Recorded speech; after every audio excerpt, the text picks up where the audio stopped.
সাইফ হাসান এবং Alex Hales নাকি উসমান খানের সাথে Afghan power hitter Rahmanullah Gurbaz. Opening position নিয়ে এবার মধুর সমস্যায় পড়েছে শাকিব খানের ঢাকা ক্যাপিটালস। সব নামি দামি তারকাদের দলে ভিড়িয়ে এখন কাকে রেখে কাকে খেলাবে সেটাই যেন ভেবে পাচ্ছে না তাদের টিম ম্যানেজমেন্ট। সেখান থেকে কেমন হতে পারে ওপেনিং জুটি সেটাই জানবো রিপোর্টে।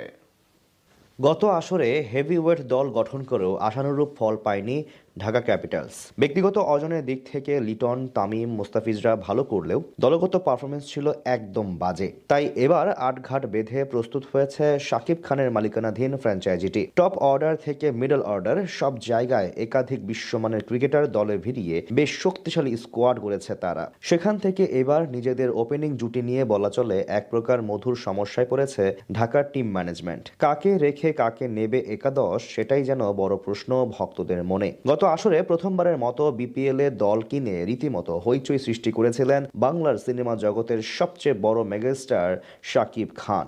যদিও নিজের অভিষেক আসরে লিটন, সাব্বির ও মুস্তাফিজদের মতো তারকাদের নিয়েও তেমন সাফল্য অর্জন করতে পারেনি তারা। সে কারণে নিলাম এবং নিলামের বাইরে থেকে ক্রিকেটার নিয়ে 2026 মৌসুমের জন্য সবচেয়ে শক্তিশালী স্কোয়াড গড়েছে ঢাকা ক্যাপিটালস। সেখান থেকে তাদের ওপেনার হিসেবে অটো চয়েস হবেন অ্যালেক্স হেলস, যিনি কিনা গত আসরে রংপুর রাইডার্সের হয়ে 6 ম্যাচে 218 রান করেছিলেন, প্রায় 50-এর ওপরে গড় এবং 155 স্ট্রাইক রেটে। এছাড়া বর্তমান সময়ে ফ্র্যাঞ্চাইজি টুর্নামেন্টগুলোতেও অন্যতম বড় হটকেক ধরা হয় তাকে। স্বীকৃত টি-20 ক্রিকেটে 525 ম্যাচে প্রায় 14,500 রান করেছেন, 144 স্ট্রাইক রেট এবং 30 ছুঁই ছুঁই গড়ে। সেখান থেকে ঢাকা ক্যাপিটালসের জন্য ওপেনার হিসেবে আস্থার নাম হতে পারে এটি। ইতিমধ্যে আইএল টি-20 লিগ ছেড়ে বিপিএল এর জন্য রওনা হয়েছে হেলস। তার সাথে সাইফ হাসানও বেশ আলোচনায় রয়েছেন। গত এশিয়া কাপে ওপেনার হিসেবে খেলেছিলেন ডানহাতি এই ব্যাটার। সেখানে অসাধারণ পারফরম্যান্স করে আসেন আলোচনায়।